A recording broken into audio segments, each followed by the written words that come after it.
మంతని మాజీ ఎమ్మెల్యే పుట్ట మధుకర్ కాటారం మండలం దేవరాంపల్లి గ్రామంలో జరిగిన అగ్ని ప్రమాదంలో సర్వం కోల్పోయిన జిముడ దుర్గక్క అనే మహిళను పరామర్శించారు. ఈ అగ్ని ప్రమాదంలో మహిళ యొక్క ఇల్లు పూర్తిగా కాలిపోయింది. బాధిత మహిళను పరామర్శించి ఆమెకు నిత్యావసర సరుకులు, వంట సామాగ్రి, 25 కిలోల బియ్యం అందజేసి మధుకర్ అండగా ఉంటామని భరోసా ఇచ్చారు. ఈ ఘటనపై సంబంధిత అధికారులకు సమాచారం అందించి తక్షణ సాయం అందించాలని స్థానిక తహసీల్దార్ కు ఫోన్ చేసి విజ్ఞప్తి చేశారు. మధుకర్ తన సానుభూతి, సహాయం ద్వారా బాధిత కుటుంబానికి మానసికంగా నిలబడటానికి శక్తినిచ్చారు.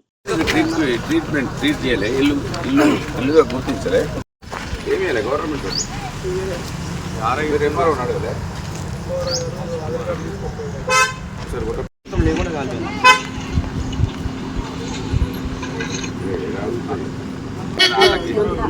మరి మీరు తెల్లారి చూసిరా, రాత్రి లేచిరా? కూలిపోయేదాకా కాలిపోయేదాకా ఎవరు లేవలే కాదు. రాకేష్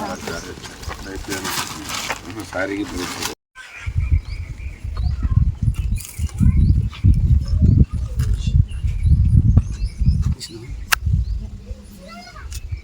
అప్పుడే ఏం కట్టకు, 7,000 ఇస్తారట ఇప్పుడు. అమ్మ వాళ్ళు ఇల్లు పెట్టినప్పుడు కట్టుకోండి.